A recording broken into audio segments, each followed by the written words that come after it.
Chères sœurs, chers frères, chers concitoyens, bonjour. J'ai l'immense privilège d'inaugurer aujourd'hui notre nouvelle web TV, Paix TV, avec pas n'importe qui, donc monsieur Bernard Godard, qui est donc surnommé pas plus que monsieur Islam de France. Il nous expliquera tout à l'heure pourquoi. Bernard, bonjour. Bonjour. Alors vous êtes intervenu aujourd'hui sur la thématique de la prévention contre la radicalisation. Quel bilan? Alors on ne va pas vous poser la question directement comme ça, mais est-ce que vous êtes avec les années, d'année en année, plutôt optimiste? D'abord, il y a la situation objective qui est que, heureusement, il y a une décélération du centre qui est pour le moment le centre en Syrie et en Irak avec Daesh. Bon, les choses vont plutôt de manière négative pour Daesh. Maintenant, il y a un mouvement qui a été initié depuis 2-3 ans, oui. Qui est toujours là, dont on ne peut pas dire qu'il va forcément cesser. Hein, et que, bon, certains promettent, augurent que ça va se transformer, qu'il va y avoir à nouveau cette violence va s'orienter vers d'autres objectifs. D'autres dire, non, ça va disparaître. Je pense qu'il faut rester prudent tout simplement et que bon, d'abord des conflits de cette nature, de cette ampleur peut-être pas, mais qu'il va y avoir encore d'autres occasions pour l'extrémisme qui se prétend de l'islam. Il y a encore non pas des beaux jours, mais il y a encore des possibilités. Voilà. Et justement, quelle est pour vous la plus grande difficulté? Quel est le plus grand combat à mener justement dans les actions que vous menez? Alors, dans les actions qu'on doit mener en Occident en général, enfin en Europe en général et en France en particulier, c'est effectivement ne pas s'en tenir simplement aux symptômes et à la guérison entre guillemets de la maladie elle-même. Oui. On sait qu'il faut faire de la prévention, qu'il faut être très en amont et qu'il y a un certain nombre de circonstances que je dirais qui sont constitutives de la pré-radicalisation. Oui. C'est-à-dire pourquoi on devient radicalisé? Parce qu'il y a une période avant de sensibilisation qui fait qu'un certain nombre de jeunes vont tomber dans la radicalisation. Alors vous parlez de sensibilisation justement, et c'est là que c'est important. De nombreux sociologues parlent de raisons pluridisciplinaires, de plusieurs causes. Vous faites le même constat, il n'y a pas que du religieux dans ces profils, Non, il n'y a pas que du religieux, mais il y a une crise en général, une crise profonde de sens en général, surtout dans les sociétés modernes. Bon, déjà, il y a ensuite un certain nombre de phénomènes qui sont des lectures des événements géopolitiques qui sont orientés de manière négative. Et il y a une caisse de résonance d'Internet oui. qui finalement favorise le complotisme. Comme oui. je disais tout à l'heure, le complotisme, par exemple, c'est oui. quelque chose qui est très dangereux, très pernicieux. Dans la rupture du lien républicain, je m'explique, c'est que les jeunes finalement n'ont plus confiance en la République, n'ont plus confiance dans les dirigeants de la République, n'ont plus confiance dans les institutions de la République. D'où viennent les responsabilités? Qui sont les responsables? Encore une fois, plusieurs. Alors, les responsables, c'est que, si vous voulez, prenons un exemple. Prenons la corruption des hommes politiques, oui. de la classe politique. Bon, c'est un phénomène qui a toujours existé. Oui. Il a pris des proportions avec le temps, peut-être que les gens se sont sentis des ailes et tranquilles. Il a pris des proportions telles que ce n'est pas admissible, mais surtout la dénonciation de cette corruption, oui. elle devient très pointue. Donc peut-être beaucoup d'hommes politiques ne se sont pas rendus compte que basta, il y avait un moment, il fallait arrêter. Et je pense que l'affaire Fillon oui. pour les présidentielles, c'en est tout à fait l'illustration. Et lui-même, d'ailleurs, n'a pas l'air de comprendre. Il dit, mais les hommes politiques font comme moi, les autres hommes politiques. Et je crois qu'il ne comprend pas que c'est un moment où il ne fallait pas le faire. Il fallait un moment où il fallait dire, non, je suis responsable, etc. Effectivement, c'est une erreur. Voilà, je crois qu'il fait partie des gens qui n'ont pas compris. Et ça fait partie d'un ensemble plus grand qui ont que les jeunes, par exemple dans les cités, dans les banlieues, ils disent mais non, les hommes politiques c'est des pourris, c'est des vendus et tout. Alors justement, vous dites que la corruption a toujours été présente. Est-ce que le profil du radicalisé lui a changé? Alors le profil du radicalisé, il a changé parce que, pour un certain nombre de raisons si vous voulez, c'est que, comme je vous dis, c'est des éléments constitutifs de la radicalisation. Mais c'est vrai que, par exemple, avec celui qui s'engageait auprès de Al-Qaïda, par exemple, à la fin des années 90, au début des années 2000, ça n'est pas du tout pareil que celui qui s'engage dans Daesh à partir de 2014. Il y a d'abord le changement des centres terroristes. Je vous ai parlé de Al-Qaïda, mais Al-Qaïda et Daesh, ce n'est pas tout à fait la même chose. C'est quoi? Ce sont des méthodes qui diffèrent, des méthodes d'endoctrinement? Qu'est-ce qui fait la différence? Les méthodes, c'est l'utilisation. C'est que Al-Qaïda demandait aux gens d'être de bons musulmans, et puis à la limite, il sélectionnait ceux qui effectivement avaient certaines qualités, des ingénieurs, des gens, des techniciens, et puis des gens quand même qui étaient éduqués. Et du coup, on le sait très bien, des gens qui partaient par exemple en Afghanistan en passant par l'Angleterre pour aller en Afghanistan, Al-Qaïda. Al-Qaïda, les trois quarts étaient refusés par Al-Qaïda. Ah d'accord. D'ailleurs, Mohamed Merah, c'est un exemple. Il a été au Pakistan, il a été rejoindre des gens de Al-Qaïda. Il était plutôt exclu. Qui l'ont exclu parce qu'il n'avait aucune utilité, non seulement d'un point de vue technique, mais même d'un point de vue moral. Ce n'était pas quelqu'un qui effectivement était estimé un musulman correct. Donc Daesh au début a été, comme les autres un peu, a très vite compris l'utilité qu'il pouvait avoir à prendre ces jeunes qui sortaient de prison, qui étaient d'une moralité douceuse, etc.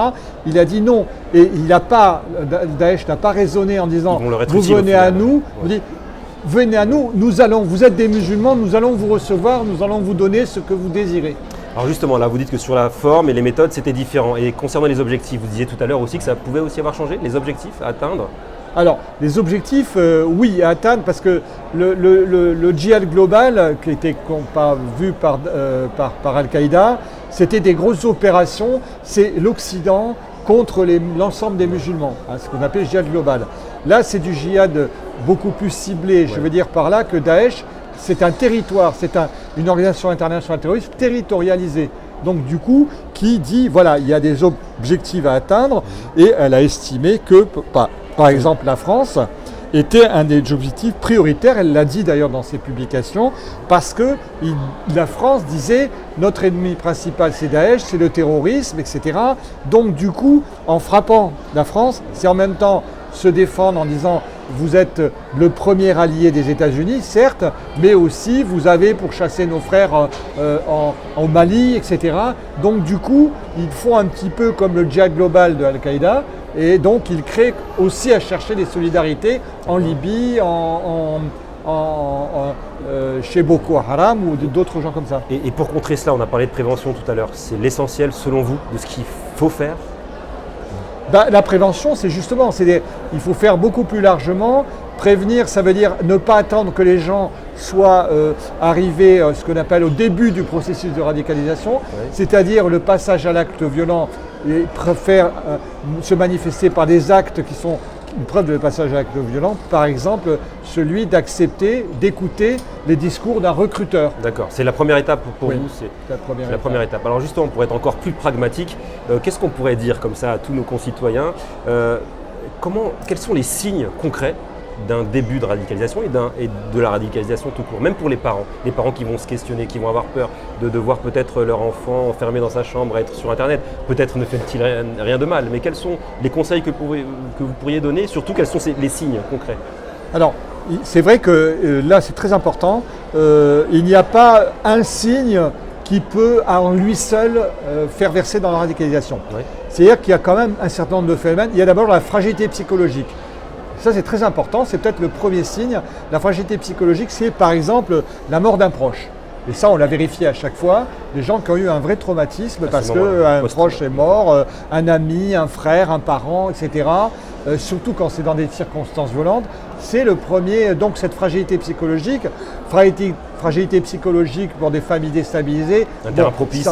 Terrain propice, ça c'est le terrain. Ensuite, effectivement, il y a la fréquentation sur Internet, c'est-à-dire de l'enseignement dit religieux. Alors bon, dire qu'il n'y a pas de religion, c'est pas de la vraie religion, non, c'est de la religion, c'est quelque chose qui est emprunté à l'islam. Et ça, on va dire que si vous voulez, est véhiculé par Internet, un ensemble d'informations sur la religion musulmane, et on va dire que le salafisme en général, et même une version salafiste un peu bricolée, elle règne en maîtresse. Alors c'est important pour le coup, du coup, de véhiculer un autre islam, et là vous serez pour des écoles religieuses? Alors, il y a les écoles. Religieux dans les écoles? Alors, là aussi, on va dire que depuis 20 ans, 30 ans, tout ce qui concerne ce qu'on appelle les écoles coraniques, l'enseignement religieux, ça, effectivement, ça c'est la responsabilité des musulmans. Il y a du boulot à faire. Ça, c'est un travail énorme. beaucoup en ont conscience. On parle toujours de la formation des imams et on ne parle pas assez de la formation de ceux qui dispensent ce qu'on appelle la tarbiya islamia. Alors la tarbiya islamia, ça ne se fait pas par n'importe qui. Il faut des supports pédagogiques et là il y a quelque chose, il y a beaucoup de gens qui travaillent, etc. Il ne faut pas être purement négatif. Mais il faut dire que depuis 30 ans, c'est quelque chose auquel les organisations musulmanes, en tout cas les responsables de mosquées, n'ont pas prêté une grande attention. Et par exemple, il n'est pas pensé, parce qu'il faut penser un programme de tarbiya islamia, il faut penser un programme d'éducation islamique pour des jeunes musulmans qui vivent en pays européens. Est-ce qu'il faut former dans ce cas-là aussi alors, des éducateurs éventuellement, complètement laïcs, mais les former aussi aux faits religieux pour qu'ils aient déjà des éléments de réponse à donner? Tout à l'heure, vous parliez de prévention. Les premiers à intervenir sur le terrain sont les éducateurs, si jamais. Est-ce qu'eux, il faut les former aussi? Ou est-ce qu'ils devraient, dans leur action, être que laïcs et ne pas aborder la question, voire même un tabou parce que... Justement, ce que je dis, c'est que, si vous voulez, on peut faire appel à des gens qui sont versés dans le feu religieux, dans la géopolitique, ce qu'on a fait les 2 premières années. Mais maintenant, il faut un spectre beaucoup plus large. Il faut former un ensemble de personnels qui sont des psychologues, etc. Et le fait religieux est indispensable, primordial dans leur action parce que ça peut être, et ça leur permet d'aborder des questions qui sont la radicalisation qui amène au djihadisme, mais c'est aussi leur permettre d'aborder de manière plus sereine tout ce qui est le phénomène sectaire. Bon, ça reste relativement marginal, mais là aussi, dans le domaine sectaire, moi je l'ai vu, en tout cas à la PJJ dans les années 2005-2006, effectivement, sur le phénomène sectaire, ils n'y comprennent rien. Et comme vous êtes très pris, ce sera mon avant-dernière question, pardon, parce que c'est un plaisir de débattre sur ce sujet. Alors, selon vous, pareil, vous êtes sur le terrain et puis depuis des années, j'avais rappelé votre surnom tout à l'heure que j'avais trouvé sur Internet, je ne sais pas d'où il vient, mais Monsieur Islam de France. Est-ce qu'il y a une différence entre la volonté, le discours politique sur ces questions-là depuis de présidentielles et la volonté politique sur le terrain en termes de moyens et d'investissement concret? Est-ce que cette volonté, vous la percevez, vous, les gens de terrain? Est-ce qu'il y a un soutien? Disons que, un peu à la décharge de l'État français, de l'État en général, il ne peut pas tout, et c'est vrai que même s'il forme, d'ailleurs, il reste à voir un peu de quelle manière l'ensemble des agents de l'État, au niveau local, dans les municipalités, les agents municipaux, ça c'est une chose, il reste ensuite, si vous voulez, à mobiliser un tissu associatif qui effectivement est habitué à travailler dans le domaine de la prévention, dans le domaine du travail social. Or, force est de reconnaître que depuis une vingtaine d'années, on a complètement laissé en déshérence ce domaine. Par exemple, le domaine de l'éducation populaire. Tout ce qui est domaine d'éducation populaire, c'est un véritable désert. C'est une catastrophe. Et c'est un domaine, si on fait une comparaison avec ce qui se passe en Angleterre, mais je prends l'exemple de l'Allemagne, que je connais un petit peu, l'éducation populaire, ça existe, le secteur associatif est très dynamique, il peut être sollicité là-dedans. Et alors, comme pour répondre à votre question, y compris les associations religieuses qui peuvent intervenir, et dans les associations, il y a aussi des associations du travail social normal, d'éducation, qui doivent être à nouveau financées, à nouveau favorisées, et ça aussi c'est un tissu associatif, ce n'est pas simplement que des agents ou municipaux ou nationaux. Bon, à vous écouter, pour ma part, je suis pessimiste, le diagnostic est à peu près bien fait, il y a encore donc beaucoup d'actions à mener si j'ai bien compris, et là c'est à vous que je vais poser la question, on a bien compris que le risque existe. Est-ce que vous êtes optimiste, pessimiste à l'inversement de la tendance, c'est-à-dire à vivre demain, dans les prochaines années, les 10 prochaines années, dans un pays un peu plus serein à ce niveau-là? Je ne suis pas optimiste à court terme ou même à moyen terme sur les moyens de ramener les gens au sein de la République, entre guillemets, pour faire comprendre à tous les jeunes dès l'âge de 10 ans ce qu'est l'histoire, ce qu'est, etc., la sécularisation, la place du religieux. Il y a énormément de boulot à faire et déjà c'est ça. Leur rendre confiance dans les institutions, c'est une chose déjà, dès l'âge de 10 ans. Et c'est du travail sur effectivement Internet, comment se servir Internet, comment décrypter sur Internet ce qui est en fait un travail de désinformation et pas simplement sur le plan religieux. Donc, si vous voulez, là-dedans, il y a un énorme chantier, c'est tout un travail à accomplir. D'accord. Bernard, merci beaucoup. Chères sœurs, chers frères, chers concitoyens, vous l'aurez compris. Beaucoup d'espoir, travaillons ensemble, éduquons nos enfants, allons et défendons et faisons la promotion du vivre ensemble s'il vous plaît. Salam alaikum, et je vous donne rendez-vous tout à l'heure pour plus d'interviews.